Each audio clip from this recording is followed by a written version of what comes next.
Dans le monde naturel, les fourmis sont depuis longtemps un symbole de diligence, de persévérance et de travail d'équipe.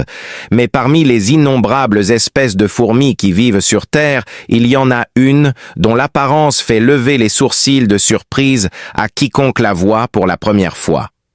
Elles ont une tête inhabituellement grande qui dépasse de leur corps, donnant l'impression d'un défaut de construction.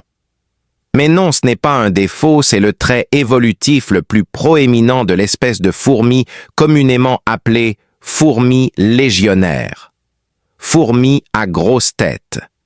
Les fourmis à grosse tête sont un représentant typique du genre Phaidole, où chaque individu a un rôle distinct et clair dans l'organisation sociale de la colonie. Les individus à grosse tête sont souvent appelés fourmis soldats.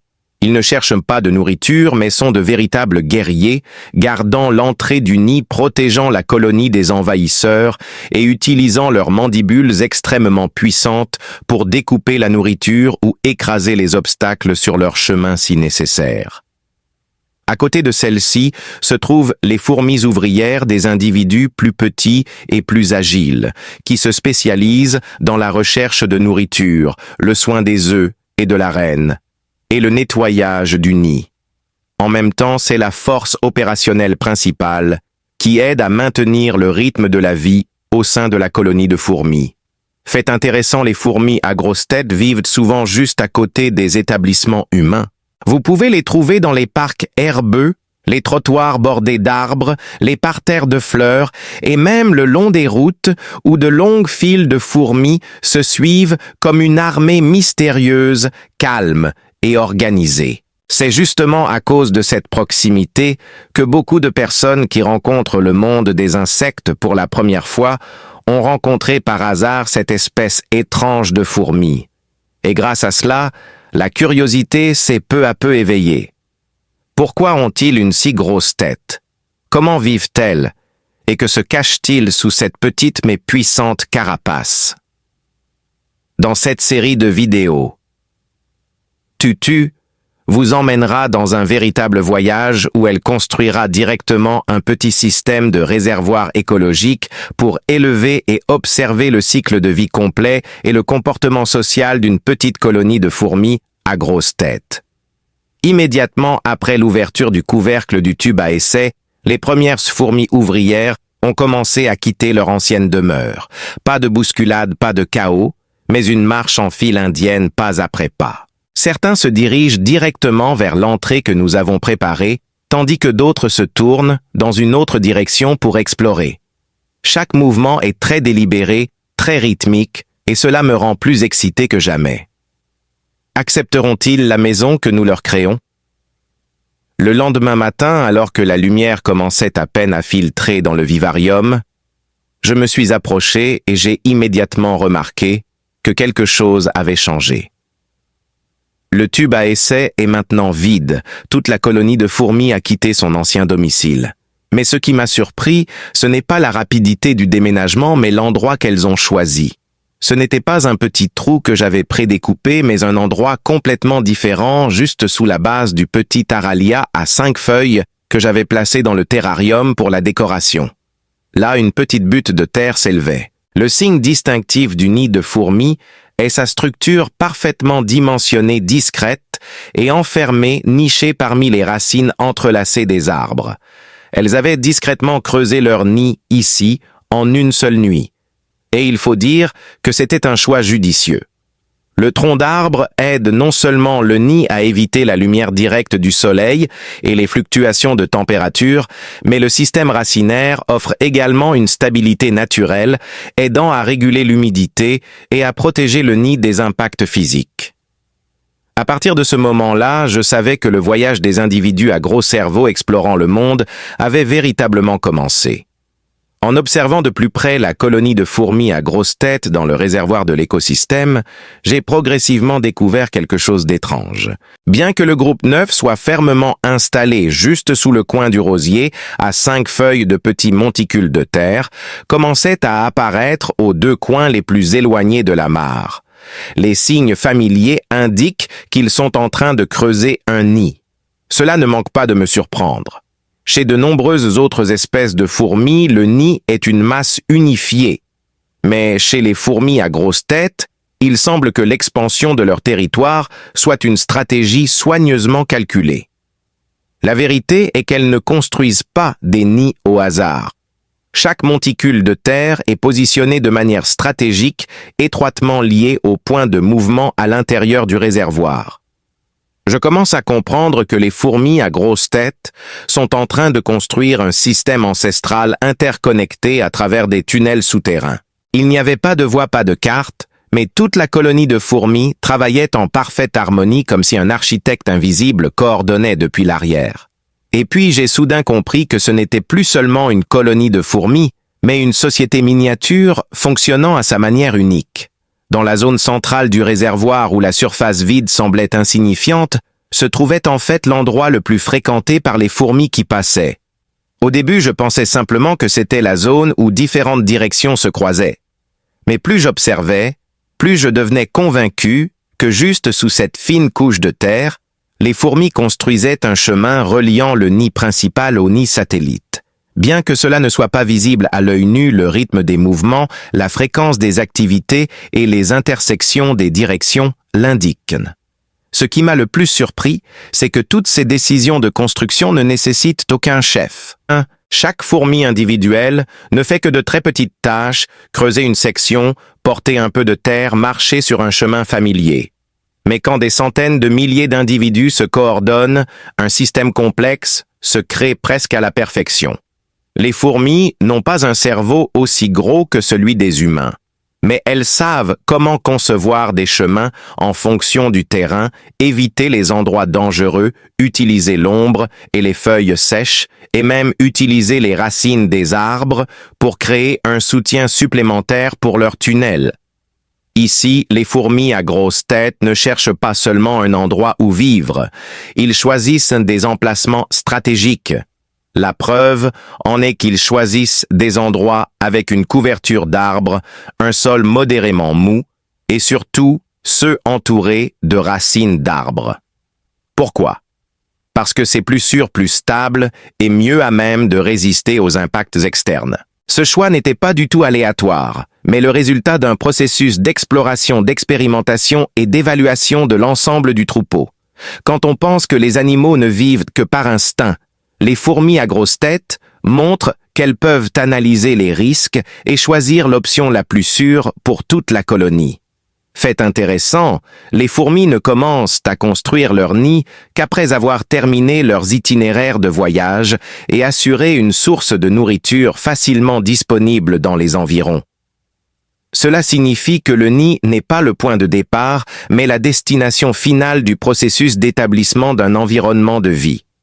Une fois que les fourmis ouvrières ont identifié une zone appropriée, elles commenceront à creuser de petits tunnels reliant l'ancienne demeure à la nouvelle. Ensuite, elles libèrent des phéromones, un type de signal chimique, pour marquer leur chemin.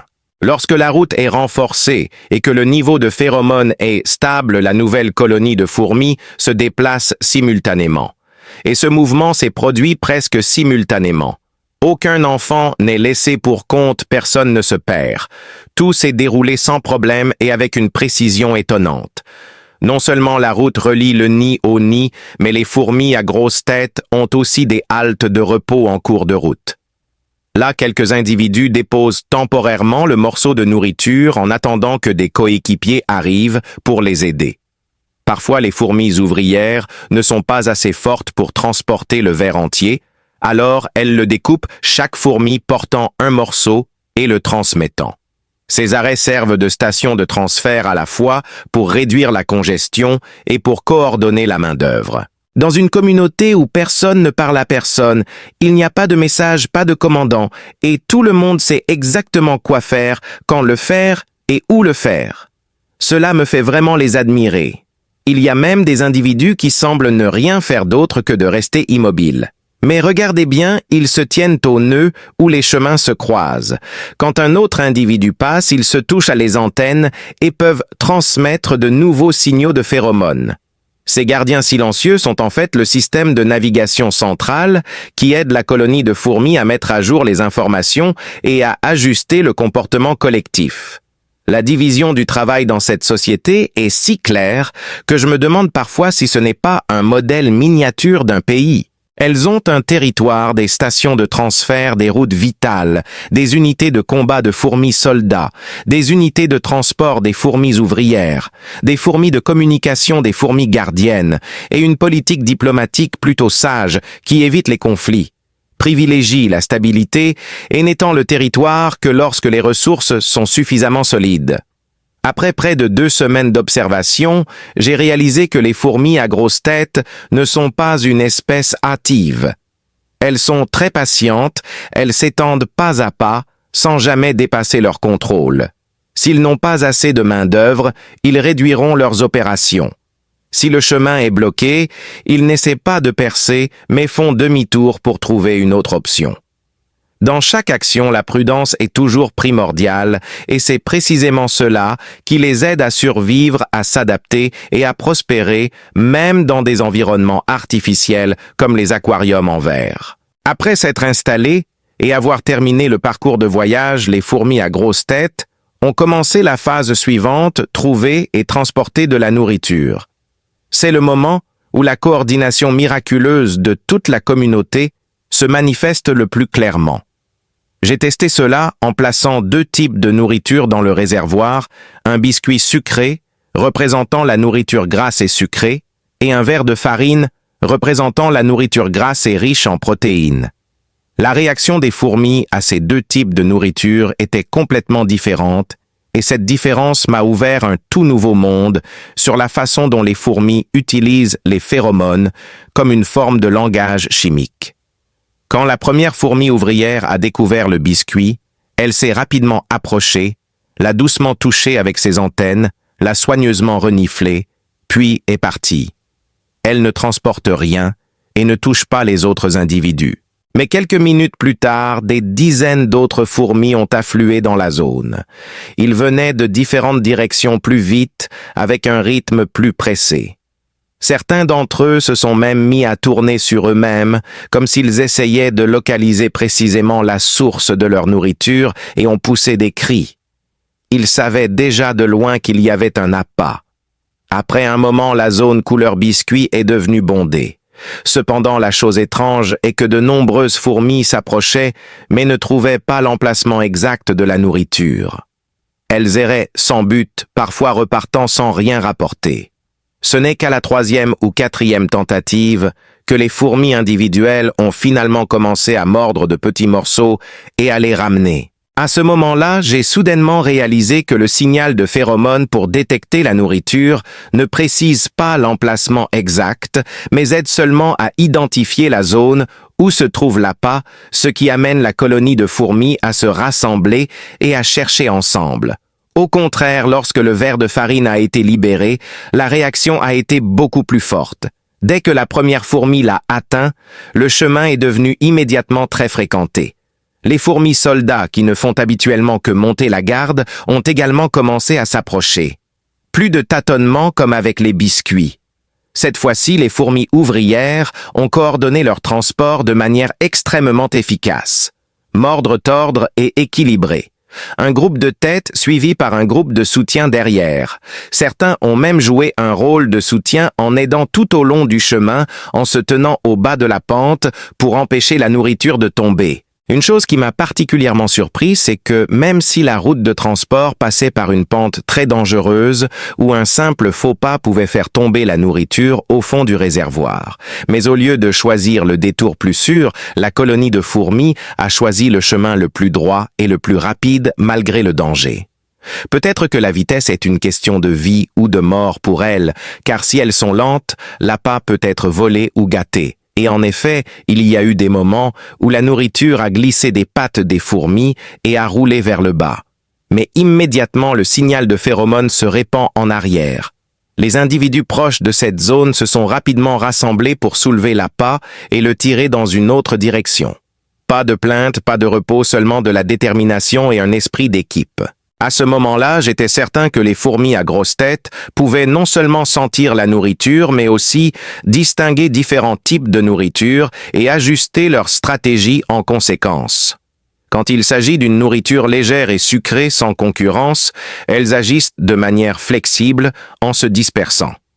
En tant que nourriture riche en protéines qui peut attirer de nombreuses autres espèces et qui est facilement contestée, elles mobilisent des fourmis soldats, établissent des routes claires et se coordonnent comme une armée bien entraînée.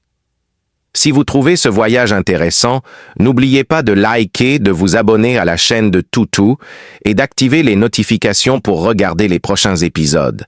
Et si vous aussi vous avez une passion pour le monde des insectes, n'hésitez pas à laisser un commentaire et à partager vos sentiments afin que nous puissions ensemble agrandir la communauté des amoureux de la nature authentique et scientifique. Merci de m'avoir rejoint pour cette longue vidéo d'aujourd'hui. Bonjour et à bientôt.